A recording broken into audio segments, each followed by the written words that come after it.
अस्सलामु अलैकुम व रहमतुल्लाहि व बरकातुहू। इन्नल हम्दुलिल्लाह वस्सलातु वस्सलामु अला मन ला नबिय्य बअदा व अला आलिहि व सहबिहि अजमईन। औज़ु बिल्लाहि मिनश शैतानिर रजीम। बिस्मिल्लाहिर रहमानिर रहीम। इन्नल लज़ीना आमनू व आमिलुस सालिहाति लहुम जन्नातुन तजरी मिन तहतिहल अनहार ज़ालिकल फौजुल कबीर। इन्ना बत्शा रब्बिका लशदीद इन्नहु हुवा युब्दिउ व युईद व हुवल गफूरुल वदूद जुल अरशिल मजीद फ़आलुल लिमा युरीद हल अताका हदीसुल जुनूद फ़िरऔन व समूद बलिल्लज़ीन कफ़रू फ़ी तकज़ीब वल्लाहु मिन वराइहिम मुहीत बल हुवा कुरआनुम मजीद फ़ी लौहिम महफूज।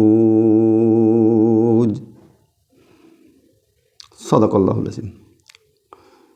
सम्मानित देश विदेशेर दर्शक श्रोता मंडली, যাবতীয় প্রশংসা মহান আল্লাহ রাব্বুল আলামিনের, যার অশেষ রহমতে আমরা কোরআনের এই অনুষ্ঠানে অংশগ্রহণ করার সুযোগ পেয়েছি।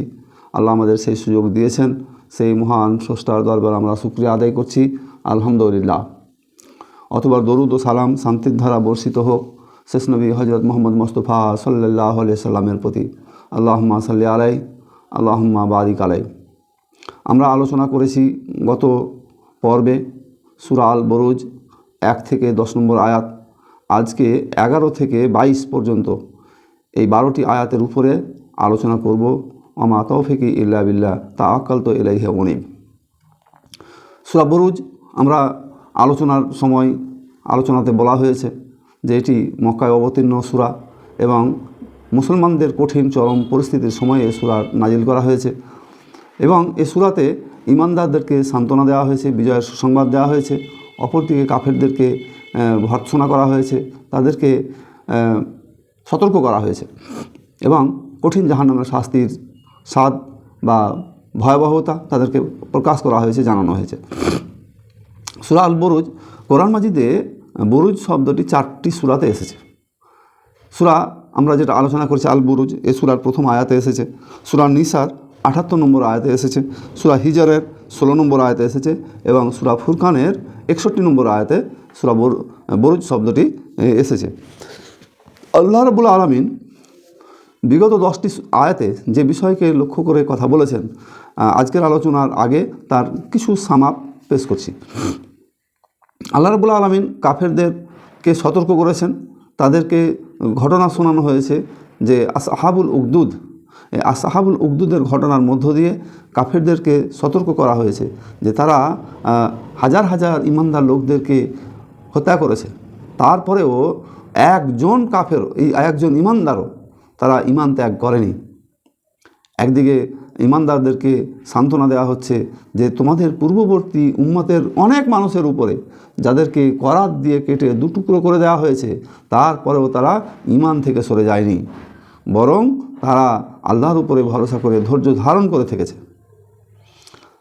তাহলে এই ঘটনা আসহাবুল উকদুদের ঘটনার দ্বারা জনমানুষকে সাহস দেওয়া হচ্ছে, কাফের মুশরিকদেরকে সতর্ক করা হচ্ছে যে তোমাদের সামনে এই ইতিহাস আছে এবং সেই শাসকগুলো খুব অল্প সময়ের মধ্যেই দুনিয়া থেকে নিশ্চিহ্ন হয়ে গেছে, তাদেরকে কেউ সুনজরে দেখে না।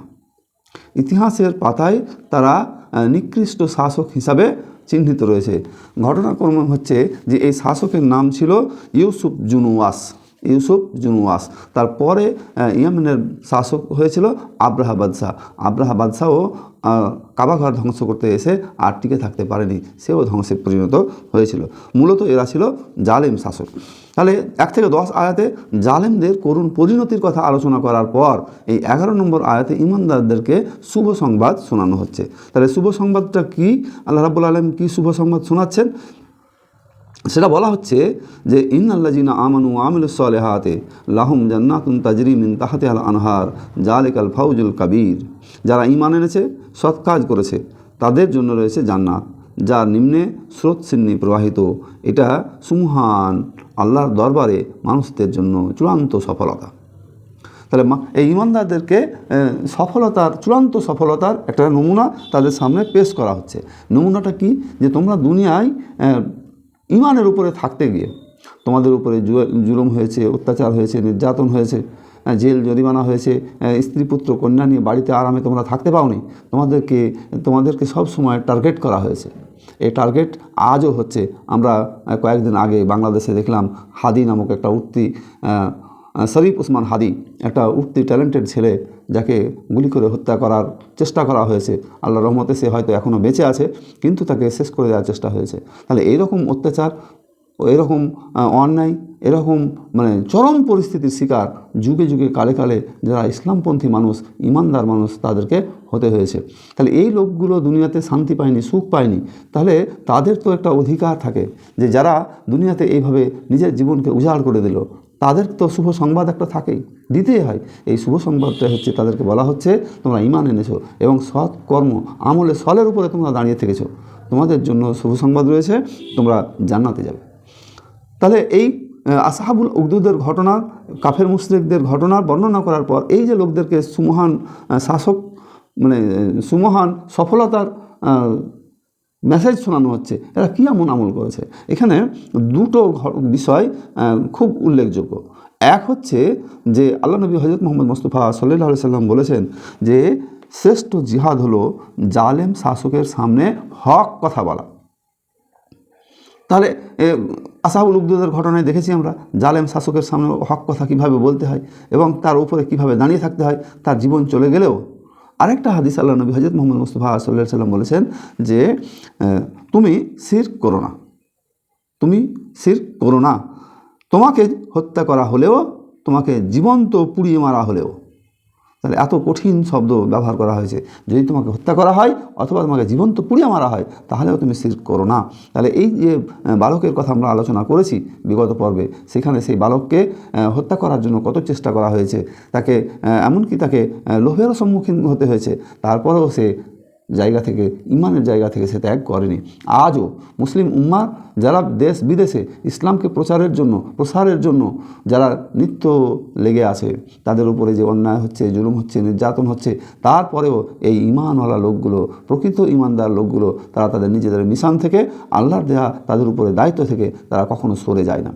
যদিও তাতে তার মৃত্যু হয়, তারপরেও শোনা যায় না। তাহলে এই লোকগুলোর জন্যে শুভ সংবাদ শোনানো হচ্ছে যে ইন্নাল্লাযীনা আমানু ওয়া আমিলুস সালিহাতি লাহুম জান্নাতিন তাজরি মিন তাহতিহাল আনহার যালিকাল ফাউজুল কাবীর। তাদের এটাই হচ্ছে মহান সফলতা, যে সফলতা তাদেরকে জান্নাতে প্রবেশ করাবে। সেই জান্নাত এমন যার নিচ দিয়ে স্রোতস্বিনী প্রবাহিত, নদী প্রবাহিত হতে থাকবে, তার বর্ণনা করা হচ্ছে। তারপর আবার বলা হচ্ছে যে ইন্না বাতসা রব্বিকা লাসাদীদ, তোমার রবের শাস্তি বড়ই কঠিন। আবার সেই মুশরিকদেরকে, কাফেরদেরকে, তাদেরকে বলা হচ্ছে, সতর্ক করা হচ্ছে। তো তোমরা কি ভাবছো, তোমরা কি মনে করেছো যে এই জীবনটাই শেষ? এই জীবনটা শেষ নয়, বরং তোমাদেরকে আমার সামনে আসতে হবে। আর আমি যখন তোমাদেরকে ধরবো, তখন আমার ধরা হবে অত্যন্ত কঠিন, আমার শাস্তি হবে অত্যন্ত কঠিন, অত্যন্ত কঠিন শাস্তি হবে।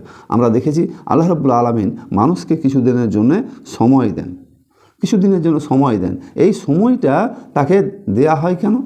এই সময়টা দেয়া হয় এই জন্যে যে পাপের পথে চলছে, সে পাপ কতটা করতে পারে করুক, যেন তাকে কিয়ামতের ময়দানে তার কোনো অবকাশই না থাকে। পাপের ঘোড়া সে পূর্ণ করুক এবং জাহান্নামে যাওয়ার জন্য সম্পূর্ণ সে নিজেকে প্রস্তুতি নিয়ে নিক। এই জন্য তাকে সর্বোচ্চ সুযোগ দেওয়া হচ্ছে। তাহলে এখানে সূরা হুদে একটা আয়াত আছে, সূরা হুদের 102 নম্বর আয়াতে আল্লাহ রাব্বুল আলামিন বলছেন যে নিশ্চয়ই আল্লাহ জালেমদেরকে অবকাশ দেন, যারা জালেম তাদেরকে অবকাশ দেন, অবশেষে যখন তিনি তাদেরকে ধরেন তখন আর সুযোগ দেন না, যখন তাদেরকে পাকড়াও করেন তখন তাদেরকে আর কোনো রকমের সুযোগ দেয়া হয় না। সুতরাং তোমরা এই জালেমদের ভয়ে ভীত নয়, বরং তোমরা মনে সাহস অর্জন করো। আল্লাহ রাব্বুল আলামিন ঈমানদারদেরকে বলছেন যে তোমরা এই কাফেরদের ভয়ে তোমরা ভীত হবে না।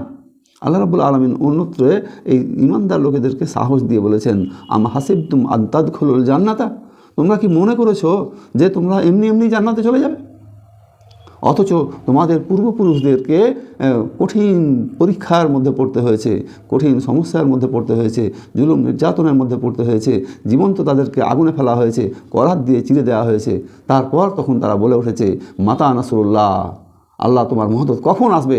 তখন আল্লাহ রাব্বুল আলামিন বলেছেন ইন্না নাসরুল্লাহে করিব, আমার সাহায্য অতি নিকটে, আমার সাহায্য অতি নিকটে। এই বার্তাটা আল্লাহ রাব্বুল আলামিন আপামর ইমানদার লোকেদেরকে দিয়ে দিলেন যে যখন তাদেরকে ধরা হবে তখন তাদেরকে ছাড় দেওয়া হবে না। আমরা ইতিহাসের পাতার দিকে যদি তাকাই তাহলে দেখব যে ফেরাউন, নমরুদ, মানে সামুদ জাতি, লুতের কম, এরকমভাবে সালেহ আলাইহিস সালামের কম, হুদ আলাইহিস সালামের কম, এই যে যত জাতির কথা আমরা বলছি তাদেরকে যখন পাকড়াও করা হয়েছে তখন তাদেরকে আর অবকাশ দেওয়া হয়নি। এইভাবে আল্লাহ রাব্বুল আলামিন বলছেন যে ইন্না বাতশা রাব্বিকা লাসাদীদ, আমার ধরা বড়ই কঠিন, আমি যখন তোমাকে শাস্তি দিব তখন সেই শাস্তি আর থেকে বাঁচাতে কেউ পারবে না তোমাকে। ইন্নাহু হুয়া ইউবদি ওয়া ইউঈদ, তিনি অস্তিত্ব দান করেন আবার তিনি তোমাদেরকে ওঠান। কাফেরদের মনে, মুশরিকদের মনে এই প্রশ্নটা ছিল যে আমরা যে মানুষ মরে যাব, আবার মাটির সাথে মিশে যাব, হাড় হাড্ডি মাটির সাথে মিশে যাবে, অস্তিত্ব থাকবে না, তারপর আমাদেরকে আবার কীভাবে জিন্দা করা হবে? এই কথাটা আল্লাহ রাব্বুল আলামিন এখানে স্মরণ করাচ্ছেন যে ইন্নাহু হুয়া ইউবদি ওয়া ইউঈদ, তিনি অস্তিত্ব দান করেন আর তিনি তোমাদেরকে আবার জীবিত করবেন। আমরা যদি দেখি যে আমাদের এই পৃথিবীতে কি অস্তিত্ব ছিল? আমাদের এই পৃথিবীতে কোনো অস্তিত্ব ছিল না। আল্লাহ রাব্বুল আলামিন বলছেন যে হাল আতা আলাল ইনসান হিনুম মিনাদ দাহরে লাম ইয়াকুন সাইয়াম মাজকুরা, তোমার জীবনে কি এমন একটা সময় ছিল না যে সময় তোমার নাম নিশানা অস্তিত্ব কিচ্ছু ছিল না? সেইখান থেকে আমি তোমাকে তৈরি করে নিয়ে এসেছি, বের করে নিয়ে এসেছি। কাইফা তাকফুরুনা বিল্লাহি ওয়া কুনতুম আমওয়াত ফা আহইয়াকুম সুম্মা ইহয়িকুম সুম্মা ইউমীতুকুম সুম্মা ইলাইহি তুরজাউন, তোমরা তোমার রবকে কীভাবে অস্বীকার করো অথচ তুমি ছিলে মৃত, তোমাকে জীবন দেওয়া হয়েছে, আবার তোমাকে মৃত্যু দেওয়া হবে, আবার তোমাকে আমার কাছে ফিরে আসতে হবে। তা আল্লাহ রাব্বুল আলামিনের স্পষ্ট ঘোষণা যে আমি তোমাদেরকে অস্তিত্ব নিয়ে এসেছি, আবার আমি তোমাদেরকে আবার ওঠাবো, মৃত্যুদান করব, আবার তোমাকে ওঠাবো, এটা তোমরা অস্বীকার করো কেমন করে? তারপরে আল্লাহ রাব্বুল আলামিন বলছেন ওয়াহুয়াল গাফুরুল ওদুদ, তিনি ক্ষমাশীল এবং প্রেমময়। দেখেন যে এত অপরাধ করার পর, এই যে আসহাবুল উখদুদের ঘটনা, তাদের এত বড় বড় অপরাধ করার পরও তাদের সামনে ক্ষমার দরজা আল্লাহ রাব্বুল আলামিন ক্ষমা রেখেছিলেন, খুলে রেখেছিলেন। এখানে আবার সেই ক্ষমার কথাটা বলা হচ্ছে যে তিনি ক্ষমাশীল। এর মানে হচ্ছে যে আল্লাহ রাব্বুল আলামিনের কাছে যখন কোনো মানুষ ক্ষমা চাইবে আল্লাহ রাব্বুল আলামিন ক্ষমা করে দেবেন। নিঃশর্তভাবে তিনি যদি ফিরে আসেন আল্লাহ রাব্বুল আলামিন অতীতের সব গুনাহ ক্ষমা করে দেবেন। কোরআন মাজিদের সূরা জুমার 39 নম্বর সূরার 53 এবং 54 দুটো আয়াতে আল্লাহ রাব্বুল আলামিন বলছেন যে কুল ইয়া ইবাদিয়াল্লাযিনা আসরাফু লা তাকনাতু মির রাহমাতিল্লাহ ইন্নাল্লাহা ইয়াগফিরুয যুনুবা জামিআ ইন্নাহু হুয়াল গফুরুর রহিম। হে নবী, আপনি বলে দেন, তোমরা যারা পাপ করতে করতে সর্বোচ্চ সীমায় পৌঁছে গেছো, তোমরা আল্লাহর রহমত থেকে হতাশ হয়ে যেও না, তিনি ক্ষমাশীল, তোমাদের অতীত গুনাহসমূহকে তিনি ক্ষমা করে দেবেন। আল্লাহ রাব্বুল আলামিন মানুষের জন্য কত বড় একটা অফার, কত বড় একটা সুযোগ রেখেছেন যে মানুষ যদি আল্লাহর কাছে ক্ষমা চায় তাহলে আল্লাহ তাকে নিরাশ করে ফেরাবেন না। এটা হচ্ছে সবথেকে আশাব্যঞ্জক কথা যে আল্লাহর কাছে চাইলেই আল্লাহ রাব্বুল আলামিন দেবেন। তবে চাওয়ার সময়টা হতে হবে, সেটা হচ্ছে যে আল্লাহ রাব্বুল আলামিন একটা নির্ধারিত টাইম দিয়েছেন। টাইমটা হচ্ছে কোনো মানুষ যদি মৃত্যুশয্যায় উপনীত হয়, মৃত্যুশয্যায় উপনীত হয়ে যদি কেউ চায় তাহলে তখন তার জন্য ক্ষমার দরজাটা বন্ধ হয়ে যায়। কিয়ামতের পূর্বে যখন সূর্য পশ্চিম আকাশে উঠবে তখন তার জন্য ক্ষমার দরজা আল্লাহ রাব্বুল আলামিন সকল মানুষের জন্য বন্ধ করে দেবেন। তাহলে ব্যক্তিগত পর্যায়ে হচ্ছে মৃত্যুর হালাত কায়েম হয়ে গেলে, আর আমরা জানি কে কখন মরবে, মৃত্যুবরণ করবে, এটা আমাদের কারও জানা নেই। এবং মৃত্যুর হালাত কায়েম হয়ে গেলে তার ক্ষমা দরজা বন্ধ। সুতরাং যেহেতু আমরা জানি না যে কোন সময়ে কে মারা যাবে, সুতরাং এক্ষুনি তওবা করতে হবে আল্লাহর কাছে, এক্ষুনি তওবা করে আল্লাহর দরবারে ফিরে আসতে হবে। তাহলে আল্লাহ রাব্বুল আলামিন বলছেন যে ওয়ানিবু ইলা রাব্বিকুম ওয়া আসলিমু লাহু মিন ক্বাবলি আন ইয়াতিয়াকুমুল আযাবু সুম্মা লা তুনসারুন, তোমরা আল্লাহর দিকে ফিরে আসো, তার নিকটে আত্মসমর্পণ করো, আল্লাহর দিকে ফিরে আসো, তার নিকটে আত্মসমর্পণ করো। সেই সময় আসার পূর্বে যখন আর কাউকে সাহায্য করা হবে না। আমরা জানি মৃত্যুর হালাত কায়েম হয়ে গেলে আর কাউকে সাহায্য করা হয় না। এই সময় আসার পূর্ব পর্যন্ত আল্লাহ রাব্বুল আলামিন ক্ষমার দরজা খোলা রেখেছেন। তারপরে আল্লাহ রাব্বুল আলামিন বলছেন জুল আরশিল মাজিদ, তিনি আরশের অধিপতি, তিনি আরশের অধিপতি। তো আরশটা হচ্ছে আল্লাহ রাব্বুল আলামিনের কত বড়, এ আমাদের সাধারণ ব্রেনে আসবে না। আমরা কতটুকু মানুষ, পৃথিবীর এই যে এত বড় একটা গ্রহ, এই গ্রহের তুলনায় প্রায় 13 লক্ষ গুণ বড় হচ্ছে সূর্য। সূর্যের থেকে লক্ষ লক্ষ গুণে বড় অসংখ্য গ্রহ নক্ষত্র আল্লাহ রাব্বুল আলামিন তৈরি করে রেখেছেন। তার উপরে রয়েছে আসমান, তার উপরে আরশ, তার উপরে আল্লাহ রাব্বুল আলামিন সমাসীন। তাহলে এই যে বিশাল বিষয়, এ নিয়ে আমাদের মাথায় আসবে না, ব্রেনে আসবে না। শুধুমাত্র আল্লাহর দরবারে মাথা নত করে শুকরিয়া আদায় করা ছাড়া, যে আলহামদুলিল্লাহ রাব্বিল আলামিন, আল্লাহর দরবারে মাথা নত করে এ কথা বলা ছাড়া আমাদের আর কোনো উপায় নেই, উপায় থাকে না। আল্লাহ হচ্ছেন আরশের অধিপতি, জুল আরশিল মাজিদ। তারপরে আল্লাহ রাব্বুল আলামিন বলছেন ফাআল্লুল লিমা ইউরিদ, তিনি যা ইচ্ছা তাই করেন, তিনি যা ইচ্ছা তাই করেন। যখন দিন তখন দিন করে দেন, যখন রাত তখন রাত করে দেন। এই যা ইচ্ছা তাই করার সাথে সাথে আরও কিছু বিষয় আছে। 1 নম্বর বিষয় হচ্ছে যে তিনি যেটা হুকুম করেন, এই হুকুমকে রদ করার ক্ষমতা কারো নেই। আল্লাহ যদি বলেন কোনো জিনিস তৈরি করব, তিনি বলেন কোন, সঙ্গে সঙ্গে কোন, ফাইয়া কোন, সঙ্গে সঙ্গে সেটা হয়ে যায়। তাহলে আল্লাহ রাব্বুল আলামিন এই কাজকে রোধ করার কারো ক্ষমতা নেই। তিনি যাই ইরাদা করেন, ইচ্ছা করেন, সেটাই হয়। কিয়ামতের ময়দানে তিনি দ্রুত হিসাব নিতেন মানুষের। তাহলে এইটা রোধ করার কারো ক্ষমতা নেই তার। এইগুলো হচ্ছে তিনি যা ইচ্ছা তাই করেন। মানে তিনি যদি কাউকে দ্রুত শাস্তি দিব মনে করেন, তাহলে তাকে রোধ করার কেউ ক্ষমতা নেই। কাউকে যদি তিনি প্রগ্রেস ঘটাবো বলেন, তাহলেও সেখানে কেউ রোধ করার কেউ নেই। তাহলে তিনি যাকে ইচ্ছা শাস্তি দিতে পারেন, সুখ দিতে পারেন, শান্তি দিতে পারেন, আবার যাকে ইচ্ছা তিনি কষ্ট দিতে পারেন, দুর্ভোগ দিতে পারেন, জ্বালা যন্ত্রণা দিতে পারেন ইত্যাদি। তাহলে এই কাজে রোধ করার কেউ নেই। কিয়ামতের ময়দানে যদি তিনি মনে করেন যে সব মানুষকে জান্নাতে দিয়ে দেবো, তাহলেও কেউ রোধ করার ক্ষমতা নেই। তাহলে আল্লাহ রাব্বুল আলামিনের যা ইচ্ছা তাই করেন। মঙ্গল অমঙ্গল কেউ আপনার ব্যক্তিগতভাবে মঙ্গল অমঙ্গল নয়, বরং আল্লাহ রাব্বুল আলামিন যার মঙ্গল করতে চান তিনি মঙ্গল করবেন, এখানে কেউ প্রভাব খাটাতে পারে না। আল্লাহ যার অমঙ্গল করতে চান অমঙ্গল করবেন, এখানে কেউ প্রভাব খাটাতে পারে না। আল্লাহ যদি কারো অমঙ্গল করতে চান, কেউ মঙ্গল ঘটাতে পারে না। কেউ আল্লাহ রাব্বুল আলামিন যদি কারো অমঙ্গল ঘটাতে চান, তাহলে কেউ মঙ্গল করতে পারেন না। তাহলে এই ডিফারেন্সটা আমাদেরকে মাথায় রাখতে হবে যে তিনি যা খুশি তাই করতে পারেন। তারপরে বলা হচ্ছে হাল আতাকা হাদিসুল জুনুদ, তোমার নিকট কি সৈন্যবাহিনীর বৃত্তান্ত পৌঁছেছে? ফেরাউন হওয়া সামুদ, ফেরাউন এবং সামুদ জাতির সৈন্যবাহিনীর বৃত্তান্ত কি তোমার কাছে পৌঁছেছে? আমরা জানি যে ফেরাউনের যে সৈন্যবল ছিল, হযরত মুসা এবং হারুন আলাইহিস সালামের কওমকে তারা শেষ করে দিতে চায়। এই শেষ করে দেওয়ার জন্যে তারা প্রস্তুত, এবং মুসা আলাইহিস সালামের কওমকে তারা তাড়া করলো। নদীর কিনারায়, সমুদ্রের কিনারায় গিয়ে আটকে পড়লো। সামনে সমুদ্র আর পেছনে ফেরাউনের সেনাবাহিনী সব এসছে। তাদের কি পরিণতিটা হলো? আল্লাহর হুকুম, ফেরাউন তার দলবল সহ সৈন্য সামন্ত সহ সব নীল নদী ডুবে সব শেষ হয়ে গেল, এবং মুসা আলাইহিস সালাম এবং তার কওম, তার জাতির লোকেরা সব নিরাপদে পার হয়ে গেল। তাহলে হুকুম হচ্ছে আল্লাহ রাব্বুল আলামিনের এটা। তো এই ঘটনাটা স্মরণ করাচ্ছেন যে তোমাদের কি এটা স্মরণে আছে? সামুদ জাতির কথা কি? এরা ছিল অত্যন্ত শক্তিশালী, ধনসম্পদশালী জাতি, এবং এরা পৃথিবীর অন্য কাউকে কোনো তোয়াক্কা করতো না, কারণ এরা ছিল শক্তিশালী সমৃদ্ধশালী জাতি। পাহাড় কেটে কেটে তারা সৌন্দর্য করে নকশা বানাতো, এবং তৎকালীন বিশ্বে তারা ছিল পাওয়ারফুল। আজকে যেমন আমেরিকা পাওয়ারফুল, কোনো দেশকে কোনো তোয়াক্কা করে না, তখনকার দিনে তারা ছিল। তো তাদের কথাই স্মরণ করা হচ্ছে যে তাদের কি অবস্থা হয়েছিল।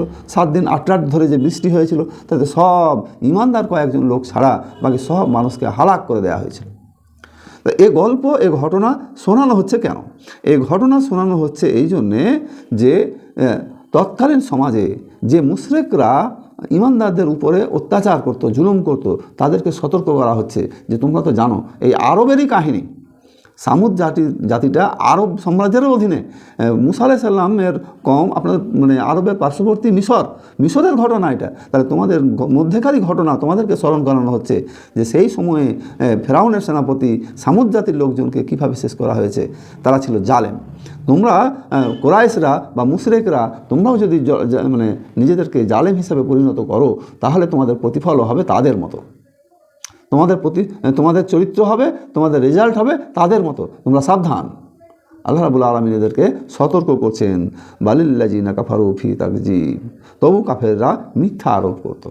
এই যে সতর্ক করা হচ্ছে তারপরেও তারা মিথ্যা মনে করতো যে নবী আসলে তিনি নবী নন। আর যে জান্নাত জাহান্নাম পরকালের কথা বলছে এগুলো সব বানোয়াট কথা, মিথ্যা কথা। যে কোরআনের কথা বলা হচ্ছে, এই কোরআনকে তারা বলতো যে মানুষের তৈরি করা কথা। তো এরকমভাবে তারা মিথ্যা মিথ্যা কথা বলতো। এই মিথ্যা কথাগুলোর এখানে একটা জবাব আল্লাহ রাব্বুল আলামিন দিলেন, সেটা হচ্ছে আল্লাহু মিন ওয়ারাইহিম মুহিত, আল্লাহ তাদের পরিবেষ্টন করে রেখেছেন। এই যে তারা এত বাহাদুরি দেখিয়েছে দুনিয়াতে, এত শক্তি প্রদর্শন করেছে, নবী রসুলদের উপরে এত জুলুম করেছে, তার অনুসারী কম জাতির উপরে তারা যে অন্যায় করেছে, জুলুম করেছে, স্টিম রোলার চালিয়েছে, তার আল্লাহ রাব্বুল আলামিন কি সবগুলো দেখেননি? তোমরা যারা ইমানদার লোকেদের উপরে, কোরাইশ গোত্রের লোকেরা, মুশরিকরা, কাফেররা, আরবের, তোমরা যারা এদের উপরে অত্যাচার করছো, এটা কি আল্লাহ দেখেন না? তাহলে এই ঘটনা শুধু সেই সময়ের জন্য নয়, আজও ভারত হোক, বাংলাদেশ হোক, পাকিস্তান হোক, বিশ্বের অন্য যে কোনো দেশ হোক, যারা মুসলমানদেরকে উপরে অত্যাচার করছে, অনাচার করছে, জুলুম করছে, নির্যাতন করছে, দ্বিতীয় শ্রেণীর নাগরিক হিসাবে রেখে দেওয়ার প্রচেষ্টা হচ্ছে, আল্লাহ কি সবগুলো দেখেন না? আল্লাহ সব দেখছেন। এরা ইমানদারদেরকে সান্ত্বনা দেওয়া হচ্ছে, বলা হচ্ছে যে তোমরা খবরদার ঘাবড়ে যাবে না, তোমরা খবরদার হিম্মত হারা হয়ে যাবে না, বরং তোমরা আল্লাহর উপরে ভরসা করে তোমাদের প্ল্যান পরিকল্পনা প্রস্তুত রাখো। আল্লাহ রাব্বুল আলামিন সূরা আনফালে বলছেন যে ইসলামের অগ্রযাত্রার একটা রূপরেখা ওখানে দেওয়া হয়েছে। সেটা বলা হয়েছে যে ইসলামের বিজয় এবং অগ্রযাত্রার জন্য কি দরকার। তো আল্লাহ রাব্বুল আলামিন এখানে বলছেন যে গভীর ধৈর্য, অর্থাৎ ধৈর্য ধরে শুধু ঘরে বসে থাকা নয়, বরং পরিকল্পনা করা, প্ল্যান করা, কিভাবে এই জটিল পরিস্থিতিকে ওভারকাম করা যায়। গভীর ধৈর্য, দৃঢ় মনোবল এবং সুনির্দিষ্ট লক্ষ্য নিয়ে এগোতে হবে। তিনটে শব্দ বললাম, গভীর ধৈর্য, দৃঢ় মনোবল এবং সুনির্দিষ্ট লক্ষ্য নিয়ে যথাযথ প্রস্তুতি সহ মুসলিম নেতৃবৃন্দকে সম্মুখে এগিয়ে যেতে হবে। যথাযথ প্রস্তুতি সহ মুসলিম নেতৃত্বকে এগিয়ে যেতে হবে। এর মধ্যেই দিয়ে আল্লাহ রাব্বুল আলামিন বিজয়ের একটা আভাস দিয়ে রেখেছেন। এখানে আল্লাহ রাব্বুল আলামিন বলছেন যে আল্লাহ তাদেরকে পরিবেষ্টন করে রেখেছেন, মানে আল্লাহর পাকড়াও থেকে তারা পালাতে পারবে না, তাদেরকে কিছু সময় আল্লাহ রাব্বুল আলামিন দিয়েছেন। তারপরে বলা হচ্ছে বাল হুয়া কুরআন মাজিদ ফি লাওহে মাহফুজ, এটা সুরক্ষিত ফলকে লাওহে মাহফুজে লিখিত আছে। তাহলে এটা হচ্ছে সংরক্ষিত ফলকে লেখা, এটা কোরআন। তাহলে কোরআনের একটা বর্ণনা এখানে আল্লাহ রাব্বুল আলামিন দিচ্ছেন যে এই কোরআন মাজিদ, এই যে বর্ণনা এতক্ষণ পর্যন্ত দেওয়া হলো কোরআন থেকে, কোরআনের সূরা আল বুরুজ থেকে, এই কোরআন হচ্ছে লাওহে মাহফুজে সংরক্ষিত আছে।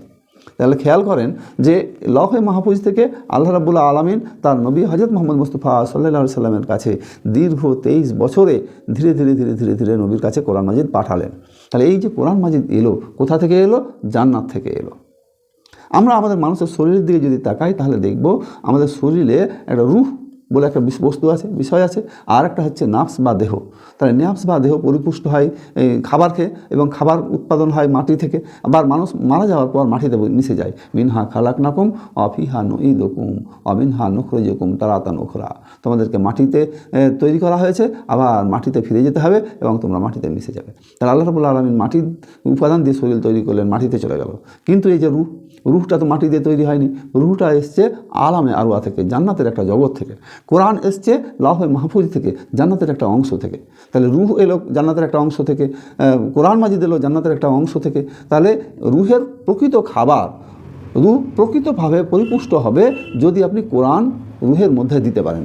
এর অর্থই হচ্ছে কোরআনকে সিনায় গাঁথতে হবে, অন্তরে স্থান দিতে হবে, কোরআন দিয়ে জীবন গড়ার পরিকল্পনা করতে হবে। তাহলেই কোরআন আপনার জীবন, সমাজ, রাষ্ট্র, পরিবার, পরিবেশ সব শান্ত হবে, সব সুন্দর হবে। এই কোরআন হচ্ছে লাওহে মাহফুজ থেকে আল্লাহ রাব্বুল আলামিন 23 বছরের সময় ধারায় মানুষের কাছে এটা পাঠিয়েছেন। তো যাই হোক, আমি আর আলোচনা এই বিষয়ে বাড়াচ্ছি না। যে কোরআন মাজিদের সূরা আল বুরুজের যে শিক্ষা এখানে পাওয়া গেল, যে ইমানদার লোকেদের উপরে যারা অন্যায় করেছে, অত্যাচার করেছে, জুলুম করেছে, নির্যাতন করেছে, তাদেরকে একবারে সতর্ক করা হচ্ছে। আজও যারা মুসলমানদের উপরে, ইমানদারদের উপরে জুলুম করছে, নির্যাতন করছে, তাদেরকেও আজকে সতর্ক করা হচ্ছে যে দিন একটা সময় আসবে যেদিন তোমার রবের পাকড়াও খুব কঠিন হবে। সেই দিন সেই রবের পাকড়াও থেকে তোমরা কিন্তু আর বাঁচতে পারবে না। ইন্না বাতসা রব্বিকা লাসাদীদ, তোমার রবের পাকড়াও অত্যন্ত বড় কঠিন পাকড়াও। এই পাকড়াও থেকে বাঁচতে তোমরা পারবে না। সুতরাং তোমরা সাবধান হয়ে যাও। তোমরা সাবধান হয়ে যাও, তোমাদেরকে আবার আমার কাছে ফিরে আসতে হবে, আমি তোমাদের জন্য হিসাব নেব এবং তার পুরস্কার বা শাস্তি তার একটা ব্যবস্থা করে রেখেছি। সুতরাং যতক্ষণ তুমি দুনিয়াতে আছো তোমার জন্য ক্ষমার দরজা খুলে রাখা হয়েছে। অন্যথায় তোমার সামনে উদাহরণ পেশ করা হয়েছে সামুদ জাতির, তোমার সামনে উদাহরণ পেশ করা হয়েছে ফিরাউন জাতির। তাদের যে পরিণতি হয়েছে তোমাদেরও সেই পরিণতির সম্মুখীন হতে হবে। তো আল্লাহ রাব্বুল আলামিন আমাদেরকে যেন এই কঠিন বিষয়গুলো অনুধাবন করার তৌফিক দান করেন, আমিন। আমরা যেন এই বিষয়গুলোকে অনুধাবন করে বুঝে আমল করার তৌফিক দান আমল করতে পারি, সেই তৌফিক তুমি আমাদেরকে দান করো, আমিন। ও আখিরি দাওয়া আলহামদুলিল্লাহি রাব্বিল আলামিন। আসসালামু আলাইকুম ওয়া রাহমাতুল্লাহি ওয়া বারাকাতুহু।